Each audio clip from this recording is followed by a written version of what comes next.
To the truth, no matter how painful it might be, and no BS. Citizen Smith, Citizen Smith, Citizen Smith. Here's a man who would not take it anymore. A man who stood up against the scum, the dogs, the filth. Here is someone who stood up. It's time for Citizen Smith.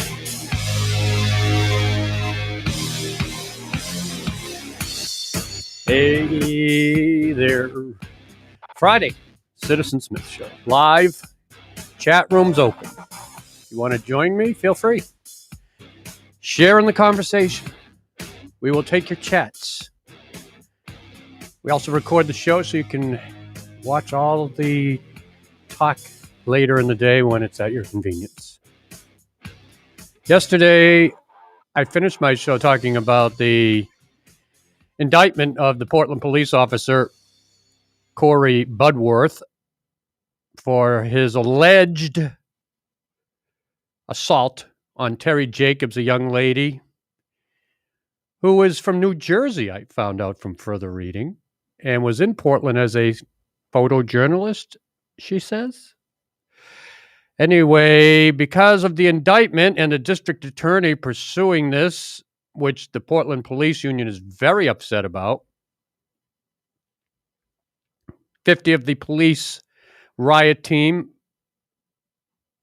a highly trained rapid response unit, voted unanimously to resign on Wednesday. So we don't have that riot team available to us now. We quit. Looks like there's 50 openings now that are open for application. Oh, I wonder how much that pays per year. Well, they're not just, this is regular police officers, right? And I guess. They are then trained for this added activity, which I'm sure they get great bonus money for. I'm sure. So their response for this resignation is in their dispute with the DA's office for pursuing this is that it was politicized. It's not about justice. They accused the Multnomah District Attorney Mike Schmidt of ignoring the reality of the violent nature of the crowd and Jacob's criminal activity. What was her criminal activity? Taking a picture? She's a photojournalist trying to capture what's going on, from what I understand. And from the video only, which is all we can go on, she was saying she went to help a friend intervene in something, was pushed back aggressively, was smashed in the back of the head, and sprawled onto her stomach, turned around, folded her legs and crossed her arms and sat peacefully, and then was smashed in the forehead, boom, thump, and knocked flat back on her back, and her neck snapped back. And if you see the video, it's quite obvious it was overuse of force. It was a serious smash in the face.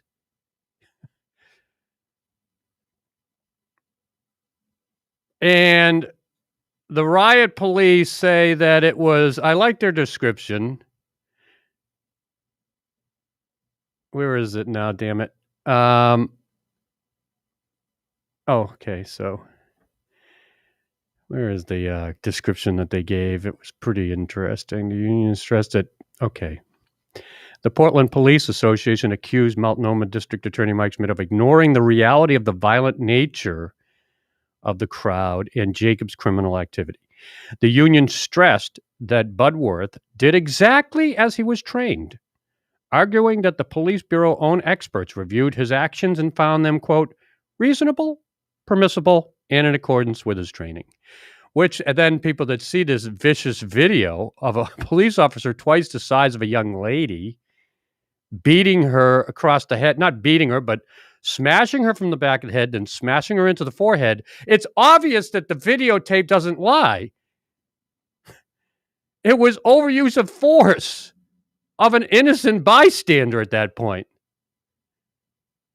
I'm sorry, but police lie to protect themselves. And in this case, they're lying about a very videotape that everybody can see that it's not true what they're saying. You can't justify what took place. It's visually against your argument. You have to duck reality. Not just lie, just completely ignore reality to say there wasn't undue force going on there. Or I should say, more accurately, unnecessary physical force, which is being convicted. I keep saying is being tried now in a jury. It's going to trial for an assault. And if you see this, we can't have law enforcement on camera doing this. They can't get away with it. It's just not going to happen. We live in a different age. Police officers didn't have cameras taken and video recorders following their every move before. Now you do. Your arguments don't stand up when the videotape is rolling.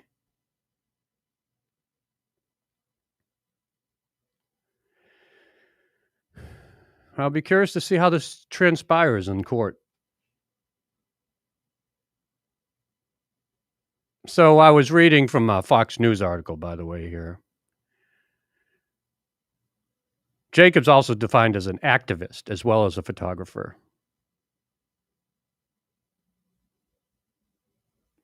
I wanted to find that one statement by the activist and a photographer, or is she a photojournalist? Which one? I don't know. I'm getting mixed. First of all, if you're a photojournalist, really, you would have a camera around your neck somehow, some way. You need a camera, a professional camera, probably a helmet on that says media. Well, if you work for a media company, then you can get that. But if you're a freelancer, you won't have that. But you would certainly have the camera that identifies you in some respects. And also, any professional photographer will have a professional I just want to say, during these riots and the things that were happening, I watched a lot of different Instagram feeds of people calling themselves journalists, and they would say, we're covering everything, so on and so forth. Venmo me, money. They had ways to fund their activity of what they were doing while they were out in the field. But some people were calling themselves journalists, and they were, throwing things at throwing things and getting involved instead of documenting this situation. So the question remains, is she being truthful as a photojournalist or not? That has nothing to do with what happened. I was going to say the video is truthful enough. Yeah. I mean, what happened. So this quote from the union's description, the police union, RRT officers, the riot officers, including Officer Budworth, used their police bureau-issued batons to try and stop the crowd's criminal activity. Per his training, and in response to the active aggression of a rioter interfering with a lawful arrest, that would be Terry Jacobs, Officer Budworth used baton pushes to move a rioter, now known to be Terry Jacobs, out of the area.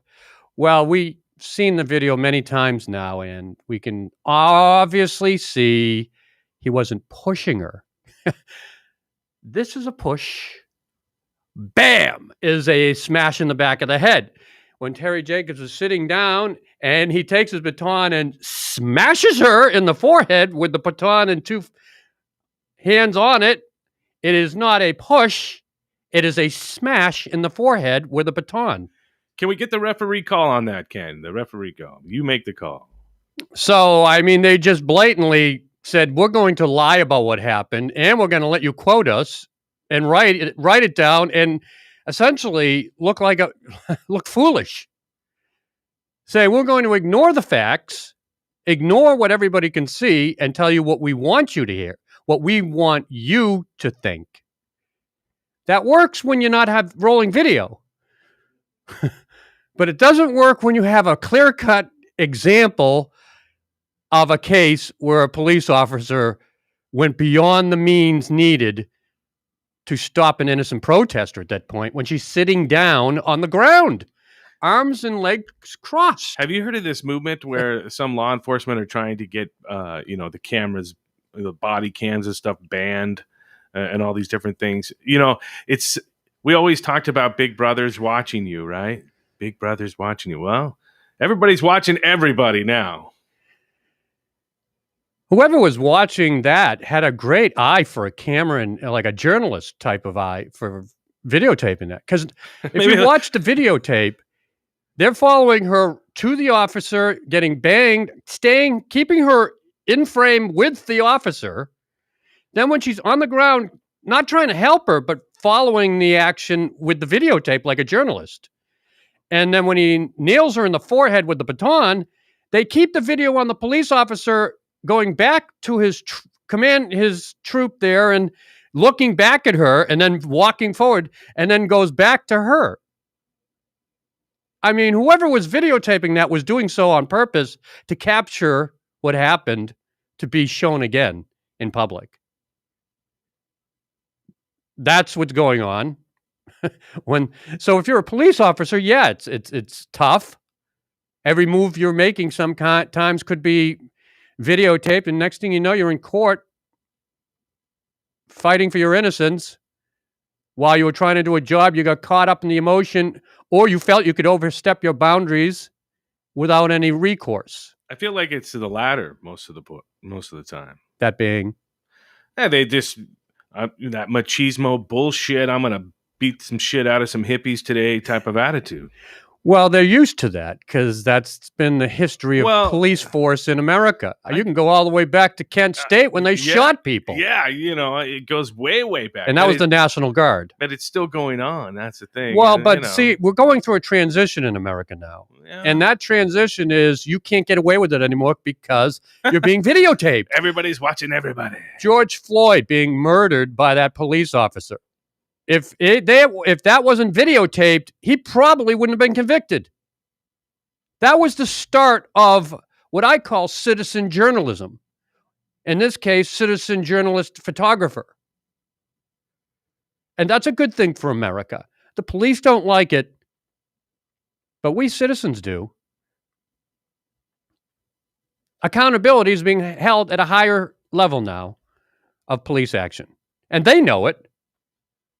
And their response is to essentially lie and say it didn't happen, ignoring the facts in the video itself, which means that they have to get with the program. They need to change and adapt to the situation today, which is we're all watching what's going on. You can't get away with it anymore. You have to show more self-control, more discipline, and we need to vet bad police officers because we all know in every police force there are some bad apples. And if the 50 police officers from this riot squad want to resign as they did, so be it. I guess it's the painful transition that takes place in what we need to do, which is retrain and re-educate how policing is done in America.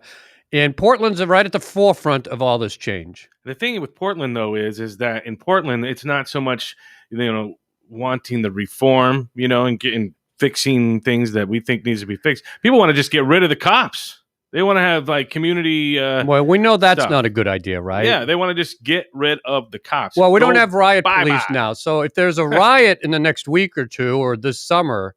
Oh. Well, if you're and it goes violent, if it's a riot, it's violent. If it's a protest, it's a non-violent situation. Yeah. So I would hope that our good citizens of this city who want to go out and protest as they like to do in Portland, do so in a non-violent, non-aggressive way. Be peaceful in your protest. Or we're going to we know there's anarchists in the city, and those groups, are they going to take advantage of this announcement of riot police not available to respond now in the city and taking advantage of that and ransacking the city and causing violence? What do you think is going to happen, Justin? Well, if I was a betting man, I'd probably say the ransack some shit. You're not confident that I am not confident we will have a peaceful after summer. Spending the last almost year and a half, 2 years downtown, the last year with all this, COVID and all the violence and everything happening, I'm not confident much of anything that the city of Portland does. Sorry. Well, we're going to have to watch what happens when you don't have the trained riot team to control violence in a protest, in a riot. It's going to be very curious to see, and this trial of Officer Buntworth is going to be interesting to see what happens if he gets off. Are we going to have like mass riots then? I guarantee you this will be watched very closely. Portland hasn't been proper in its handling of its protests. It's been infiltrated with violent anarchist groups. You have kids. I call them kids if they're in their early 20s, late 19 to 22, say, right? That are inexperienced in life, frustrated, angry, misguided. Their response is violence, rioting, and irresponsibility as a citizen.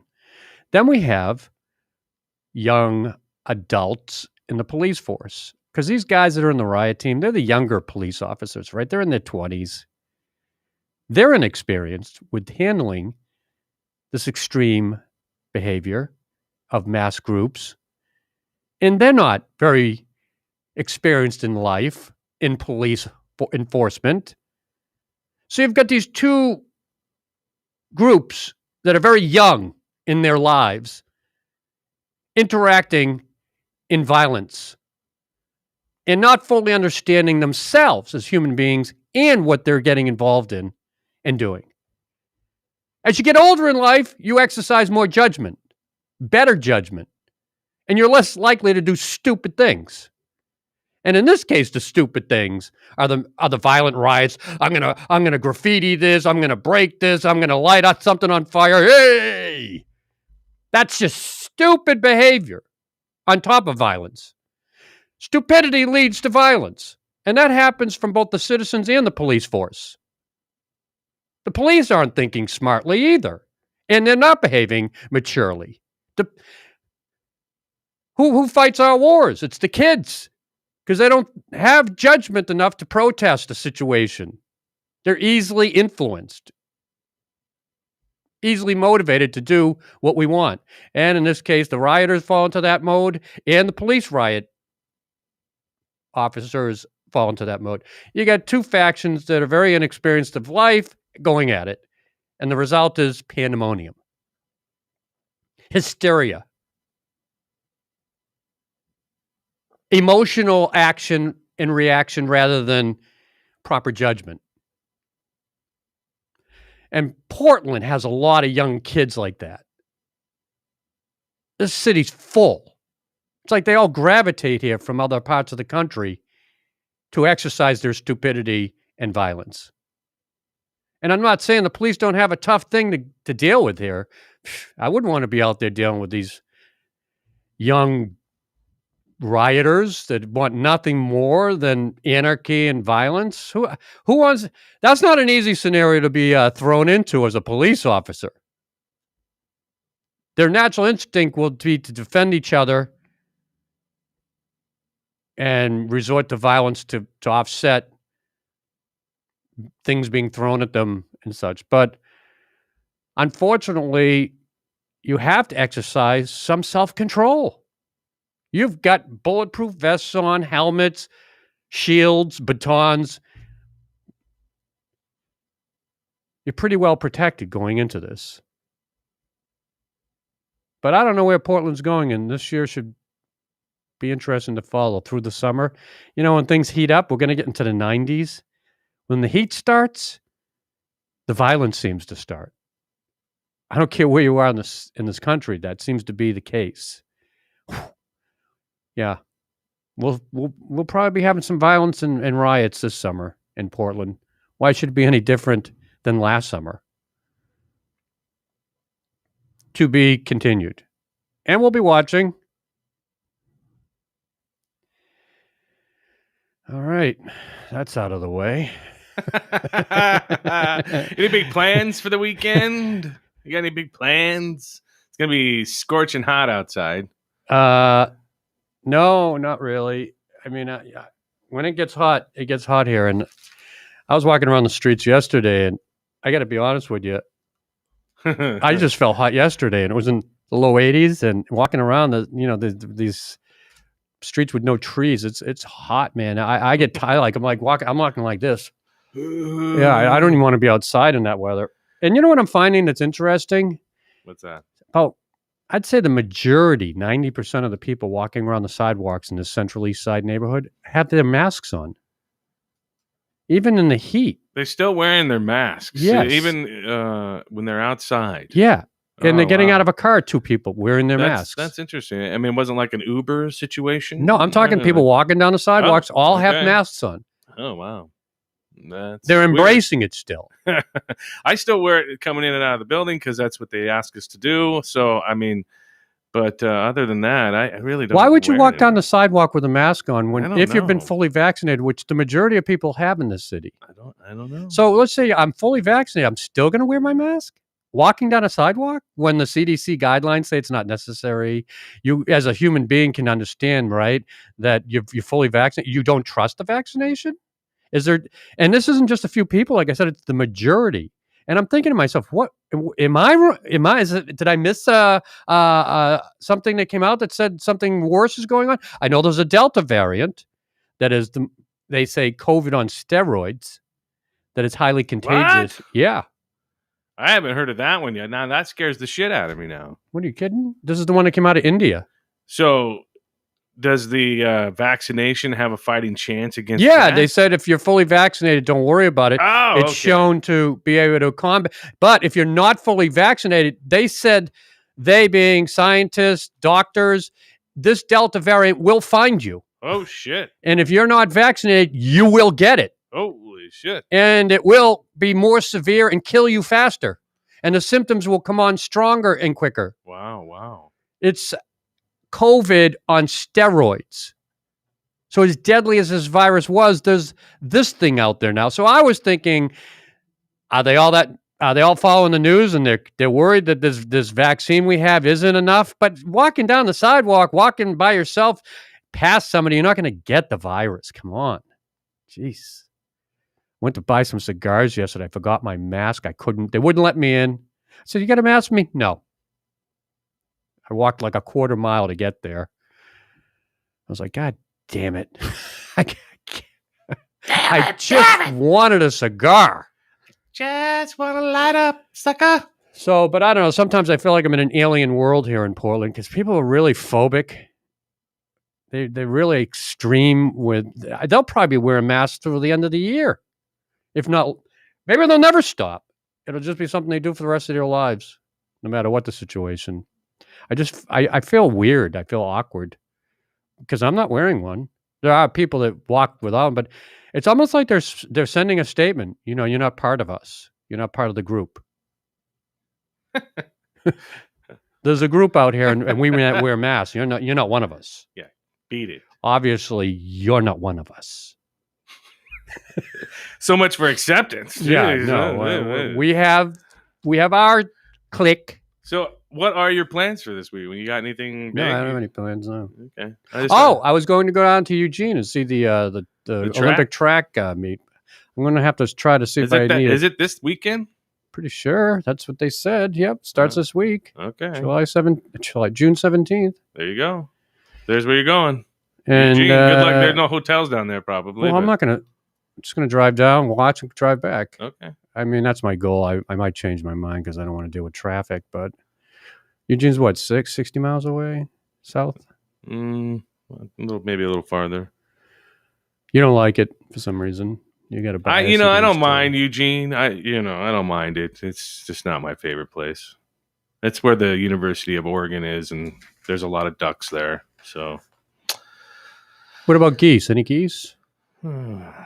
Alrighty, COVID-19 seen in background for the long term. I just want to finish with this. Dork. Many health professionals believe that reaching herd immunity is a distant goal due to both the highly varied vaccination rates in the U.S. and the uncertainty about just how much COVID-19 must be suppressed to effectively stop its spread. This is a Wall Street Journal article. About 44% of the U.S. population is fully vaccinated, data shows currently. That's pretty low. I was expecting more. We've got every state is open right now without mask mandates and full capacity, no limitations in restaurants and stadiums and such, except 5 states, Oregon being one of them. That doesn't surprise me. Waiting for the 70% mark to be hit, even though we're probably already there, but nothing from the governor yet. Probably wait till the end of next week, even though they said this week would probably do it. And on we go here in the state. We'll be the last, as one man said, in a business owner, we'll be the last state. And we're getting there. We're working hard towards our goal. 69.5. We could be there for another few weeks before we hit 70%. The governor, the dictator, the Kremlin in Salem will probably look at the number, 69.9%. Well, we're almost there, kids. Another few weeks. We're looking at July. Oh, man. Low vaccination areas in the U.S. could create pockets with elevated COVID-19 infection rates for months or years. While highly vaccinated areas may achieve a sort of local herd immunity, Anthony Fauci said, which he is now President Biden's chief medical advisor for the pandemic after helping Trump. So there you go. We're going to be having this thing for the long term. Yeah, Mississippi, I think they said there's like 35% one vaccine. They're never going to get there. And with this deadly variant, if we got a deadly variant now, we're going to have this thing's just going to get stronger. It's like this alien virus from out of space that has super mutation abilities to get stronger and more deadly each variant, which is just insane to watch. Today, the Delta variant. Tomorrow, what is it? We'll get the Milky Way variant. This one's somewhere from outer space. It came, and it's even stronger. There's some people that think COVID-19 did come from outer space. Crazy, man. Crazy. Was on one of those space capsules that landed in the ocean. Found its way into the ecosystem. Yeah. All righty. Well, that's it for today's show. I think I've covered enough for this Friday. We got some great live shows this weekend on our TalkCast PDX platform. Let's promote it. Well, we got, of course, Channel Weird, 1 p.m. Pacific time tomorrow. And then at... Clyde Lewis. Yep, Clyde Lewis. And then at 4 o'clock p.m. Pacific time, I believe it's Recognition with Rekka. With her music show. Yeah. Local artists and musicians in Portland being profiled. And we just want to remind people that, those will be streamed on all our video platforms, TalkCast PDX channels, YouTube, of course, Facebook Live, and then Twitch and Twitter. And if anybody's interested to join our network, we welcome local podcasters from Portland. If you're outside the city, we're not interested. Sorry. And don't forget, Citizen Smith is now live weekdays. Monday through Friday. 9 a.m. You can download the app or go to talkcastpdx.com and get it there as well. That would be Pacific time. Yeah. So you can listen on the live audio stream, and you can also watch his mug on all those previous channels we've mentioned. So great time. It's a great time to be a talk show host in this city of roses, which has plenty to talk about every week and every day. All right, very good. It's going to get sunny and hot. What are we looking at for temperatures? Oh, it's going to be, I think, 90. We're getting up into the 90s. Oy vey. 82 on Saturday, 93 on Sunday. Oh, my. Did you see Monday? Yeah. 100 we're heading towards. It's going to be nice and extreme. Wow. That is a heat wave. It was been going on in the western part of the country, just south of us. Now it's reached us. It's hot. Hot. Maybe I won't go to Eugene, man. It's going to be hot in that track. Woo-bee. Woo! Have a great weekend. I'll talk to you on Monday.